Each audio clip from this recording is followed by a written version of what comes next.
오늘 주시는 하나님의 말씀은 베드로전서 5장 5절과 6절입니다. 신약성경 382페이지입니다.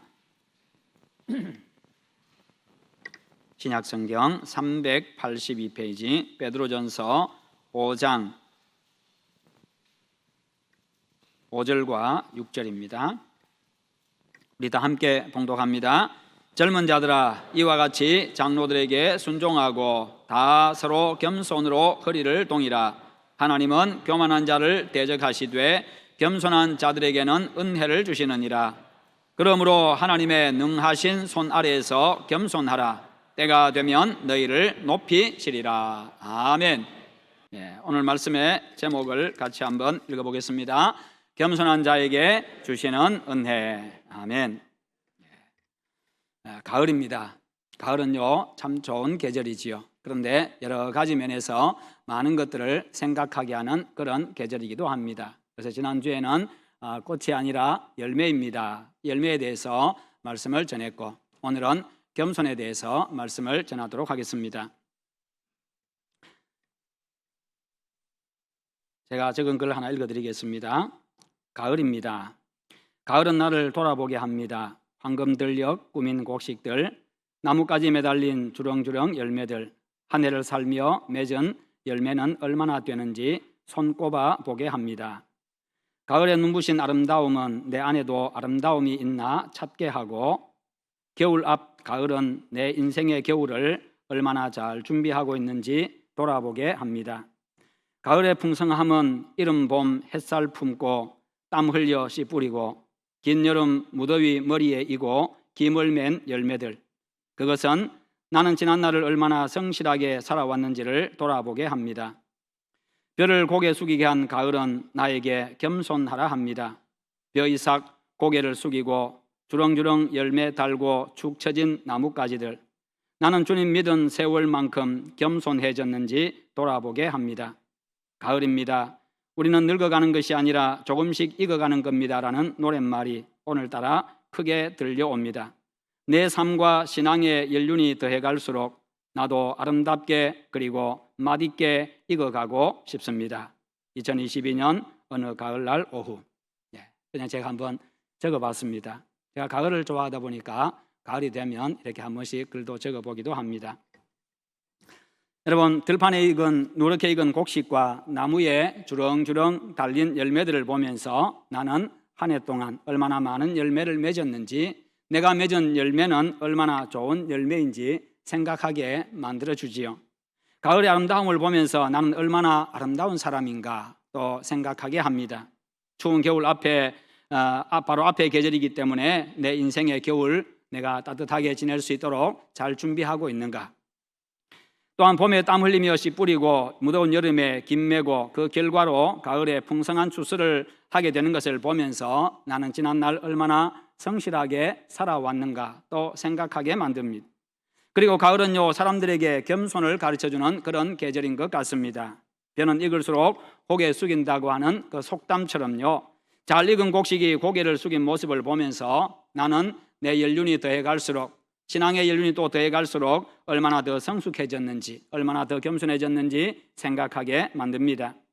우리는 늙어가는 것이 아니라 조금씩 익어갑니다라는 그 노래말처럼요, 내 육체와 신앙의 연륜이 더해갈수록 우리는 더 아름답게, 더 맛있게 잘 익어가야 합니다. 오늘 말씀을 통해서 겸손을 배우고 점점 더 우리 모두가 겸손한 사람 되어갈 수 있기를 축원합니다.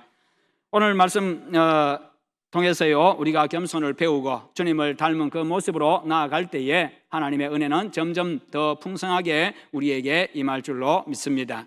그것은 바로 우리 주님의 약속이기 때문입니다. 슈바이처 박사 아프리카에서 평생을 선교했지요. 그는 철학 박사입니다. 그리고 그는 문학 박사이기도 하고 의학 박사이기도 합니다. 뿐만 아니라 바하 음악을 아주 잘 연주했던 세계적인 음악가이기도 합니다. 그가 아프리카에서 병원을 처음 지을 때에 손수 지었습니다. 그가 열심히 병원을 건물을 지느라고 열심히 일하고 있을 때에 한 흑인 청년이 옆에 와서 팔짱을 끼고 구경을 하고 있습니다. 그래서 그 모습을 보고 슈바이처 박사가 젊은이 와서 쳐다보지만 말고 와서 같이 함께 일 좀 하게나 좀 도와주게나 그렇게 이야기했더니 이 청년이 하는 이야기가 나는 고등학교를 나온 사람입니다. 그래서 나는 그런 일을 할 수 없습니다. 그런 일은 배우지 못한 사람이나 하는 일이지요. 그렇게 이야기를 합니다. 그러자 슈바이처 박사가 그 젊은이에게 이야기합니다. 나도 학생 시절에는 그렇게 생각했네. 그런데 많이 배우고 난 이후에는 무슨 일이든지 다 하게 되었다네. 성도 여러분, 열매가 없는 가지는 고개를 빳빳하게 들고 서 있습니다마는 그러나 열매 많이 맺은 곡식은 고개를 숙입니다. 얕은 물은요 소리를 내지만 깊은 물은 소리를 내지 않습니다. 그냥 유유히 흘러갑니다. 빈 깡통은 소리가 요란합니다만 그러나 속이 꽉 찬 깡통은 요란한 소리 내지 않습니다. 그저 한두 번 둔탁한 소리를 내고 맙니다. 마찬가지로 신앙적으로 인격적으로 성숙한 사람일수록 겸손합니다. 하나님은 교만한 자를 대적하시고 겸손한 자에게 은혜를 주신다. 오늘 본문에서 말씀하고 있지요. 예수님은 우리가 겸손하기를 원하셔가지고 우리를 부르십니다. 그리고 내게로 와서 배우라. 나는 마음이 온유하다. 나는 겸손하다. 그러면서 나의 온유함을 배우고 나의 겸손함을 배우라. 그렇게 말씀하셨지요. 예수님은 교만한 사람을 아주 싫어하셨습니다. 바리새인과 서기관들을 그들을 경멸하고 화까지 선포하십니다.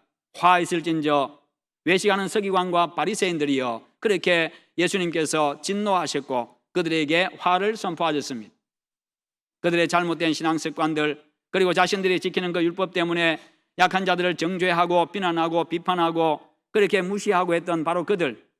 그러나 너희들은 바로 회를 칠한 무덤과 같다. 속에는 썩은 냄새가 썩은 것이 진동하고 썩은 시체가 있고 너희 껍데기만 하얗게 칠했구나. 그러면서요 그들에게 화를 선포하셨습니다. 예수님은 친히 겸손하게 아버지의 뜻에 순종해가지고 십자가에서 죽으심으로 가장 고귀한 열매인 가장 소중한 열매인 이 생명 구원의 열매, 인류 구원의 열매를 맺으셨습니다. 우리의 구원은 예수님의 겸손의 열매입니다. 예수님의 순종의 열매였습니다. 그리고 우리에게 임하는 하나님의 은혜는 그 은혜로 말미암은 것이요 우리가 겸손해질 때에 우리가 낮아질 때에 하나님 앞에 바짝 엎드릴 때 하나님의 은혜는 계속해서 멈추지 않고 우리 인생에 흘러 들어옵니다. 그러므로 더욱 날마다 겸손해져가는 여러분 되시기를 축원합니다. 본문 5절에 보면요 젊은 자들아 이와 같이 장로들에게 순종하고 다 서로 겸손으로 허리를 동이라. 하나님은 교만한 자를 대적하시되 겸손한 자들에게는 은혜를 주시느니라. 이렇게 말씀합니다. 여기서 우리는요 교만은 내가 망하는 길이고 내가 죽는 길이지만 겸손은 내가 흥하고 내가 잘되고 사는 길임을 알 수가 있습니다. 인간은 하나님의 은혜로 사는 존재지요. 복의 근원이요 생명의 주인이요 왕이신 하나님께서 대적하시면요 하나님께서 대적하시고 하나님께서 물리치시면 그 앞에 설 자가 아무도 없고요 그 앞에서 망하지 않을 자가 아무도 없고 그 앞에서 살 수 있는 자는 아무도 없습니다. 반면에 하나님께서 은혜를 주시면요 망할 자가 없고 하나님께서 은혜를 주시면 죽을 자도 없습니다. 뿐만 아니라 그 은혜 막을 자도 없고 그 은혜 빼앗을 자도 없습니다. 하나님의 은혜가 임하는 사람은 모두가 다 잘되고 모두가 다 살게 되어 있습니다. 겸손함으로 하나님께서 은혜를 주시는 그런 여러분의 인생이 되시기를 축원합니다. 우리가 아무리 잘났고 아무리 똑똑하고 아는 것이 많고 가진 것이 많은들 하나님 앞에서 그것을 어떻게 우리가 자랑할 수가 있겠습니까? 내가 아무리 크다고 한들 위대하신 창조주 하나님 앞에 서면요 초라하기가 그지 없는 겁니다. 없는 것과도 같은 그런 인생입니다. 내가 아무리 많이 안다고 한들 전지하신 하나님 앞에 서면요 백지장과도 같은 거지요. 내게 아무리 큰 능력이 있다고 한들 전능하신 하나님 앞에 서면 허수아비와도 같은 겁니다. 내가 아무리 많은 것을 가졌다고 한들 모든 것의 주인이신 하나님 앞에 서면요 그냥 빈 털터리와도 같은 겁니다. 사람들 앞에서는 나를 자랑해도 하나님 앞에서는 자랑할 것도 없고 아무것도 아닌 그런 존재입니다. 그저 하나님의 은혜가 임했기 때문에 하나님이 은혜를 주셨기 때문에 내가 이렇게 살 수가 있는 거고 그 은혜 속에서 하나님 주시는 은혜 속에서 그것을 누리며 살게 된 것뿐입니다. 그러므로 그저 감사할 따름이고 그저 하나님 앞에서 우리는 겸손해야 될 따름입니다. 그래서 모든 인간은요 창조주 하나님 그 위대하신 하나님 앞에 설 때 비로소 자기 자신의 참모습을 발견하게 되고 비로소 겸손해질 수가 있습니다. 하나님 앞에 서서 무능하고 어리석고 무식하고 가난하고 비천한 자신을 보게 되기 때문에 비로소 겸손해지는 겁니다. 그러므로 사람들과 비교하지 마시고 늘 하나님 앞에서 자신을 보시기를 바랍니다. 그래서 하나님 앞에 겸손하고 사람들 앞에 겸손한 그런 여러분들 다 되시기를 축원합니다. 오늘 본문에서 말씀하는 겸손한 사람은 어떤 사람입니까? 권위에 순종하는 사람입니다.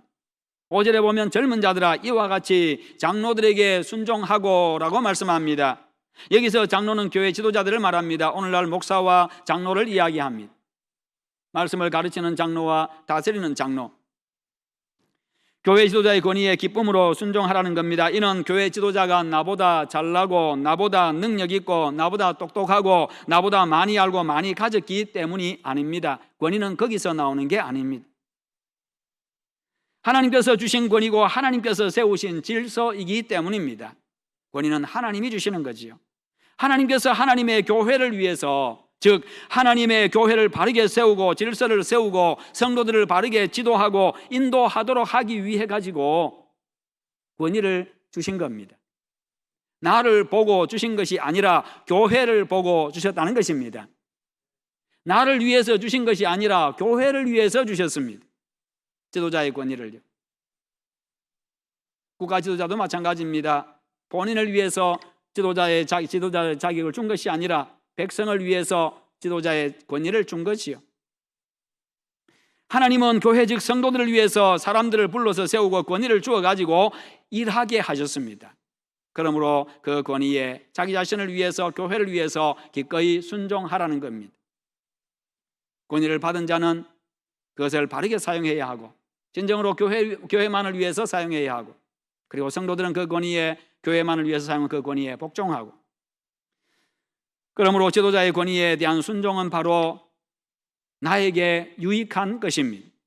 5절에 보면 젊은 자들아 장로들에게 라고 이렇게 기록하고 있습니다. 젊은 자들아, 젊은이들아, 그리고 장로들에게. 청년의 때에 젊을 때는 패기가 있습니다. 힘도 있습니다. 뭐든지 다 할 수 있을 것 같습니다. 그러나 연세가 많아지면, 나이가 많아지면 패기는 떨어집니다. 힘은 떨어집니다. 그러나 그들에게는 지혜가 있습니다. 삶의 지혜가 있지요. 젊은이들 패기만 가지고 덤벼들었다가는 넘어지기 일수고 실패하기 일수입니다. 실수하기 일수입니다. 그게 젊은이들의 특징이지요. 젊은이들이 때로는 실패해도 넘어져도 그러니 비난할 게 아니라 성장해가는 과정입니다. 그러나 어르신들은요, 그런 부분에서 지혜가 있습니다. 그래서 힘도 조절할 줄 알고요, 절제할 줄도 알고 지혜도 가지고 있습니다. 그래서 실수가 줄어듭니다. 실패도 줄어듭니다. 그래서 순종하라 그렇게 말씀하지. 교회 지도자는 영적인 부모입니다. 그러기에 육신의 부모를 공경하고 순종하는 것과 같이 그렇게 해야 합니다. 그러면 부모를 공경하는 자에게 약속하신 땅에서 잘되고 장수하는 복을 동일하게 주십니다. 그 권위를 인정하고 순종하기 위해서는 겸손해야 되는데 교만한 사람은 절대로 순종하지를 못합니다. 왜요? 순종하지 못할 이유를 자꾸만 찾기 때문입니다. 약점을 찾습니다. 지도자의 약점을 찾습니다. 나보다 못한 부분을 자꾸만 찾습니다. 그게 자꾸 그러니 자꾸 그것만 눈에 들어옵니다. 그러다 보니까 존경심이 사라집니다. 그런 사람에게 순종하려고 하다 보니까 자존심도 상하지요. 나보다 못하다고 느끼는데 그 자체가 내가 성숙하지 못한 모습이고 그 자체가 바로 내가 부족한 모습이지요. 하나님은 누군가가 완전하기 때문에 세우는 게 아닙니다. 저 역시도 마찬가지입니다. 완전해서 목사로 세운 게 아닙니다. 저 역시도 실패도 하고 실수도 하고 넘어지기도 합니다. 여러분보다 능력이 월등히 뛰어나거나 여러분보다 월등히 많이 안다거나 아무도 범접하지 못할 만큼 훌륭해서 여러분들 앞에 세운 게 아니라는 것입니다. 부족하고 약점도 많지만 하나님께서 권위를 주시고 지혜와 능력을 주셔가지고 지도자로서 그 자리에서 할 수 있도록 그렇게 하나님께서 은혜를 베풀어 주십니다. 그래서 감당해 나가는 거지요. 그러므로 저 역시도 그것을 잊어버리면 실패할 수밖에 없습니다. 넘어질 수밖에 없습니다. 그럼에도 불구하고 그렇게 권위를 주시고 지혜와 능력을 주시고 그리고 신앙의 연륜과 인격과 신앙의 성숙함을 통해 가지고 교회의 질서를 세우고 교회를 아름답고 든든하게 세워 가십니다. 그래서 교회의 지도자들을 세우는 것이요. 그 역시 모두가 다 하나님의 은혜입니다. 그러므로 지도자들은 바로 하나님의 은혜인 줄 알고 늘 겸손하게 그렇게 감당해 나가야 되고 본을 보이기 위해서 늘 그렇게 힘써야 합니다. 모든 면에서. 그러므로 약점이 많고 부족할지라도 하나님께서 주신 그 권위 앞에 기쁨으로 순종하는 그런 성숙한 여러분들 되시기를 축원합니다. 어느 수도원에서 수도사가 되기를 원하는 자들이 찾아왔습니다. 그래서 그들에게 시험을 치렀는데요, 항아리에 물을 가득 채우는 시험이었습니다. 지원자들은 옆에 있는 웅덩이에 가서 물을 길어다가 붓기를 시작했습니다. 그런데 아무리 부어도 물이 차지를 않습니다. 가만히 보니까 밑 빠진 독이었습니다. 밑으로 자꾸만 샙니다. 한 통 부어놓고 가서 또 한 통을 길어오는 동안에 가보면 다 비어있고, 그래서 모두가 다 투덜거리고 돌아가고 단 한 사람만이 남아가지고 하루 종일 거기다 물을 길어다 붓습니다. 아무리 보도 물이 다 새가지고 항아리를 채울 수가 없었습니다마는 그 사람은 묵묵하게 끝까지 그냥 그 일만 계속했습니다. 하루 종일 길어다 물을 부어도 항아리는 채워지지 않았지만, 그런데 결국은 물 웅덩이가 다 마르고 말았습니다. 웅덩이에 물이 다 사라졌습니다. 그런데 그 바닥을 드러낸 가운데 보니까 작은 상자가 하나 있는데 그 상자를 열어보니 순종이라고 적힌 종이가 그 안에 들어있었습니다. 지원자는 마침내 그 한 사람만 시험에 통과하고 수도사의 길을 가게 되었다고 합니다. 성도 여러분, 순종의 길에는 때로는요 이해가 되지 않는 일도 있습니다. 아니, 왜 밑빠진 독에 물을 붓게 해가지고 고생만 시킵니까? 그렇게 생각할 수 있죠. 자존심도 상하고요, 헛수고하는 것 같은 그런 일도 있습니다. 참 불합리한 그런 일도 있습니다. 하나님께서요 이스라엘 백성들을 이집트에서 해방시켰습니다.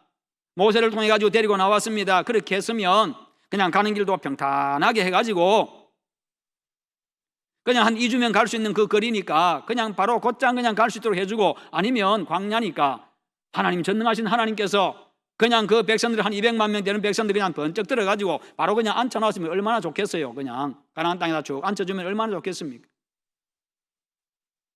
그러나 그러질 않았지요. 가는 길이 평탄하지 않은 길일 뿐만 아니라 가다가 수많은 고난들, 많은 어려움들, 환난들을 많이 겪었습니다. 아니, 우리를 왜 불러내가지고, 아니 애굽에는 매장지가 없어서 여기에서 죽게 합니까? 그렇게 소리를 지릅니다. 홍해가 앞에 가로막고 있습니다. 뒤에서 이집트 병사들이 죽이기 위해서 쫓아옵니다. 잡기 위해서 쫓아옵니다. 그런 상황 가운데, 이런 불합리한 상황 가운데, 도저히 이해할 수 없는 그런 상황 가운데 우리를 죽이려고 불러왔습니까? 그렇게 생각할 수밖에 없는 그런 일도 다가온다는 것입니다. 그러나 순종하면, 그럼에도 불구하고 순종해서 한 걸음 내디디면요 하나님이 홍해를 가르시는 겁니다. 결국에는 하나님께서 바위에서도 물 내시고요, 그리고는 가나안 땅에 들어가게 하십니다. 순종의 길, 순종의 끝이 바로 그것입니다. 5절 끝부분에서 하나님께서 겸손한 자들에게 은혜를 주신다고 했는데요, 그 은혜가 무엇입니까? 6절에 보면 그러므로 하나님의 능하신 손 아래에서 겸손하라, 때가 되면 너희를 높이시리라. 우리가 내 능력을 생각하는 게 아니라, 내 지혜, 내 능력 생각하는 게 아니라 하나님의 능하신 손을 생각하라는 거예요.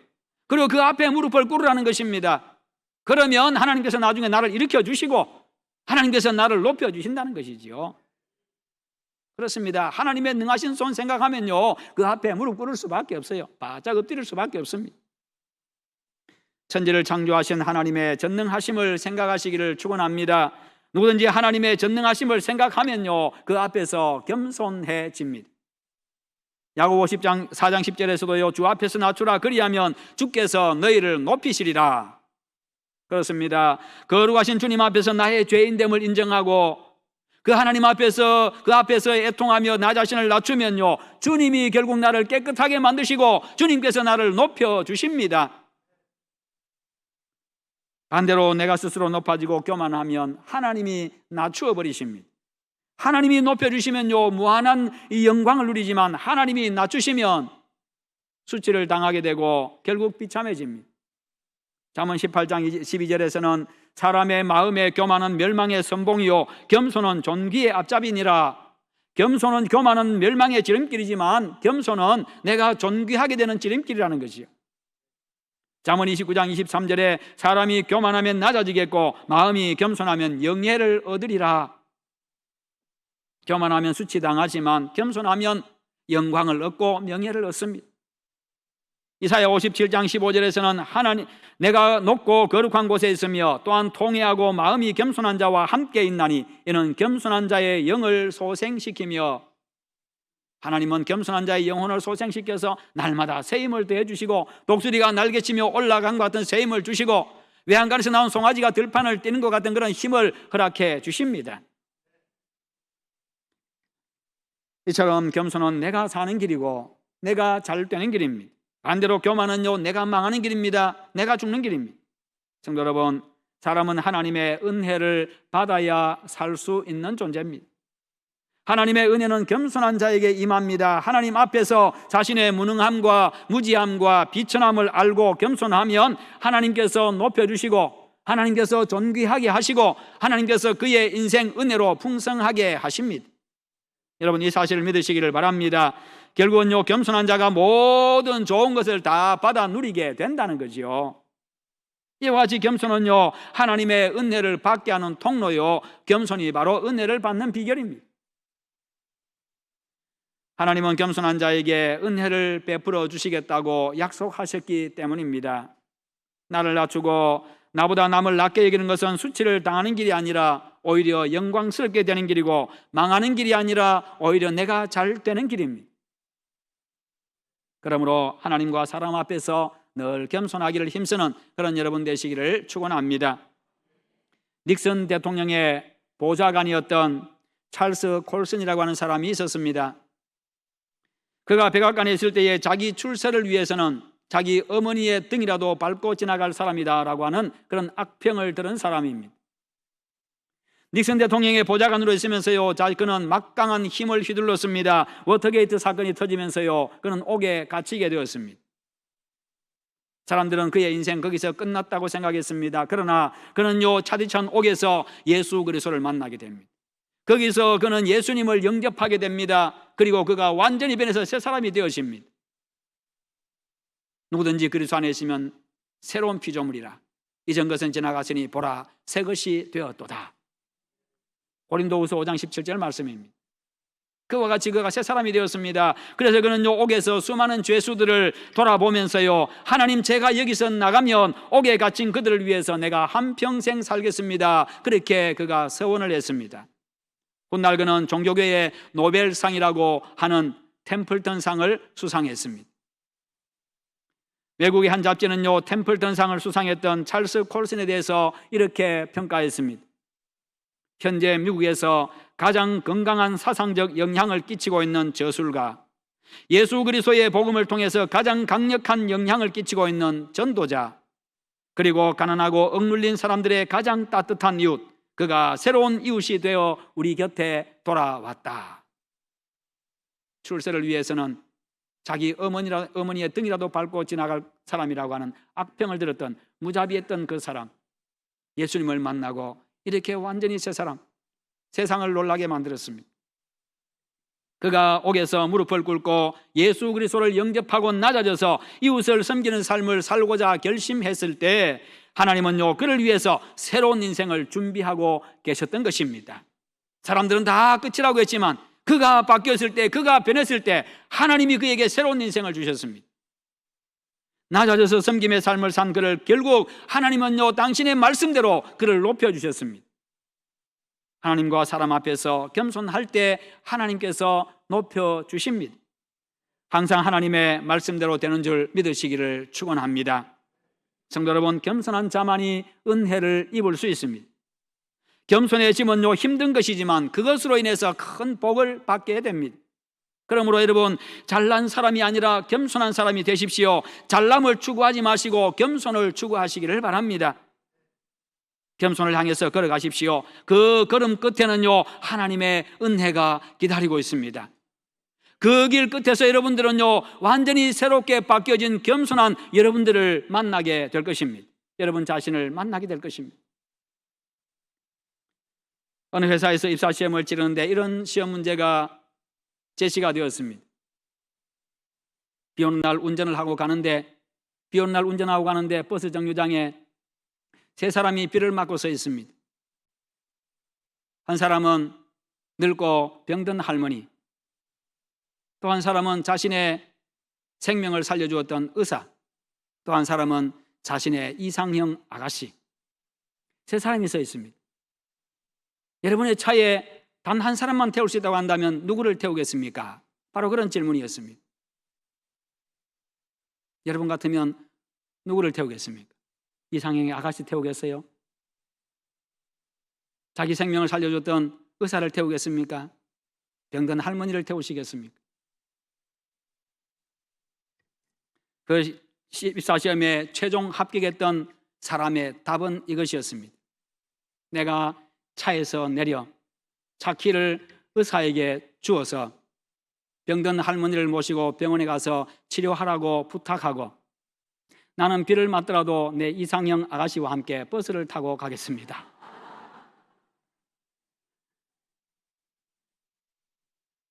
저도 이렇게 머리가 잘 돌아갔으면 좋겠어요.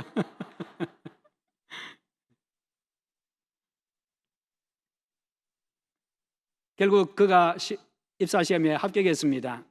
여러분, 내 자신이 차에서 내릴 생각하지 아니하면요 절대로 이런 최고의 답이 나오질 않습니다.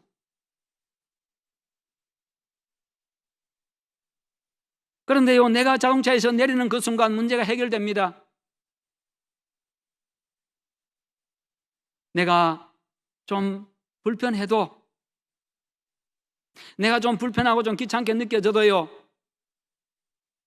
내가 앉은 자리에서 조금만 옆으로 이동해 주면 다른 사람 한 사람이 더 앉을 수 있는 자리가 만들어집니다.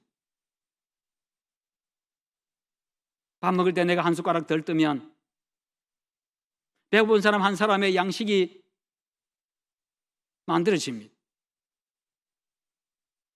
여러분, 남을 위해서 내가 좀 손해보고요, 내가 좀 불편해도 그 불편을 감수하고 내가 낮아지면 모든 문제는 다 해결이 됩니다.